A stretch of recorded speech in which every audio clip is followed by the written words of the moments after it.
Nouvelle démonstration de force du PSG, nouvelle preuve s'il en fallait une que Paris est un leader très solide, un rouleau compresseur qui écrase tout sur son passage. On a perdu pas mal, de 13 buts je crois. Donc ça fait beaucoup. En effet, même privé de Nikola Karabatic et Sander Sagosen, Paris reste intouchable. 19e victoire cette saison en 20 journées. On a fait un très bon match. C'est vrai qu'on était amputé de nos deux demi-centres aujourd'hui, mais on s'en est plutôt bien sorti. On a fait une grosse défense, une super main 5 aujourd'hui. Donc voilà, on a vraiment fait un match très complet. Comme Istres la semaine dernière, autre équipe qui lutte pour le maintien, battue de 15 buts par le PSG. Ivry a servi de faire valoir. Les Rouges et Noirs ne jouent pas dans la même cour que leurs voisins, rapidement sous l'eau, noyés par Mikkel Hansen, auteur de 6 de ses 8 buts en première période.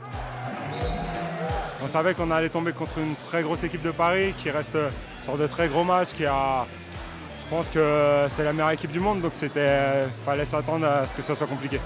La seconde période est un long chemin de croix. Paris enfonce définitivement Ivry avec un 7-0 en l'espace de 10 minutes.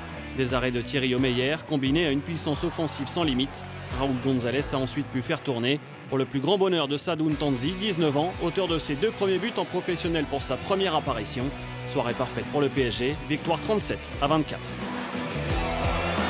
Tout le monde a participé à la fête encore une fois. Les jeunes aussi, à l'image du petit Sadou, nous ont apporté énormément, même sur la fin. On voit qu'un jour il pourra nous aider. Donc voilà, c'était vraiment une belle victoire, très satisfaisante. Et maintenant, certains vont se reposer à l'image de Thierry Omeyer.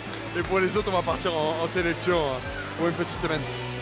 Les internationaux peuvent partir en sélection avec le sentiment du devoir accompli. Paris toujours invaincu s'envole vers le titre avec 6 points d'avance sur Nantes, son dauphin.